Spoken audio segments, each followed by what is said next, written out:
അപ്പം നമ്മൾ ഇന്ന് പറയാൻ പോകുന്ന കഥയുടെ പേര് മിടുക്കൻ മിട്ടു. അപ്പം നമ്മൾ ഇന്ന് മിടുക്കൻ മിട്ടുവിൻ്റെ ഒരു കഥയാണ് കേൾക്കാൻ പോകുന്നത്. അപ്പം നമുക്ക് കഥ തുടങ്ങിയാലോ.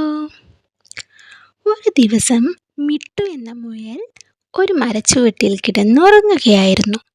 പെട്ടെന്ന് എന്തോ ഒരു സാധനം ദേഹത്ത് തട്ടി.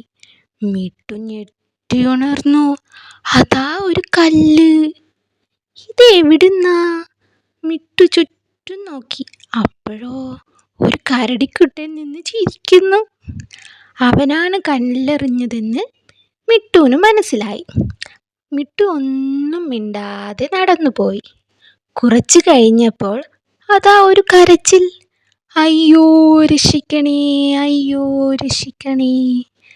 കരച്ചിൽ കേട്ട സ്ഥലത്തേക്ക് മിട്ടു ഓടിച്ചെന്ന് നോക്കി. അവിടെ അതാ തേനീച്ചകളുടെ കുത്തുകൊണ്ട് വീർത്ത മുഖവുമായി ഇരിക്കുകയാണ് നമ്മുടെ കരടിക്കുട്ടൻ. മിട്ടുവിന് പാവം തോന്നി. മിട്ടു പറഞ്ഞു, നീ വിഷമിക്കണ്ട, ഇതിനുള്ള മരുന്ന് എനിക്കറിയാം. എന്നിട്ട് മിട്ടു ഓടിപ്പോയി ഒരു പച്ചില മരുന്നുമായി വന്നു. എന്നിട്ട് മുഖത്ത് പുരട്ടി കൊടുത്തു. അതോടെ കരടിക്കുട്ടൻ്റെ വേദന മാറി. എന്നിട്ട് മിട്ടു പറഞ്ഞു, എല്ലാവരെയും വെറുതെ ഉപദ്രവിച്ചു നടന്നിട്ട് നിനക്ക് കിട്ടിയ ശിക്ഷയാണിത്. ഇനി ആരെയും ഉപദ്രവിക്കാൻ പാടില്ല. ഇനിയെങ്കിലും വികൃതി മതിയാക്കൂ. അങ്ങനെ കരടിക്കുട്ടൻ അത് സമ്മതിച്ചു. അങ്ങനെ നമ്മുടെ മിടുക്കനായ മിട്ടുവും വികൃതിയായിരുന്ന കരടിക്കുട്ടനും നല്ല കൂട്ടുകാരായി ഒരുപാട് കാലം സന്തോഷത്തോടെ ജീവിച്ചു.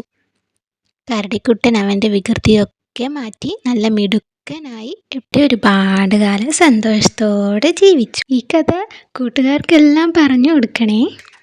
അപ്പം നമ്മുടെ കഥ എങ്ങനെയുണ്ട്? എല്ലാവർക്കും ഇഷ്ടമായോ? ഒരു കുഞ്ഞു ലൈക്ക് കൊടുത്തരണേ. അപ്പം ഇനി അടുത്ത കഥയുമായിട്ട് വീണ്ടും വരാം. അപ്പം ടാറ്റാ, ബൈ ബൈ.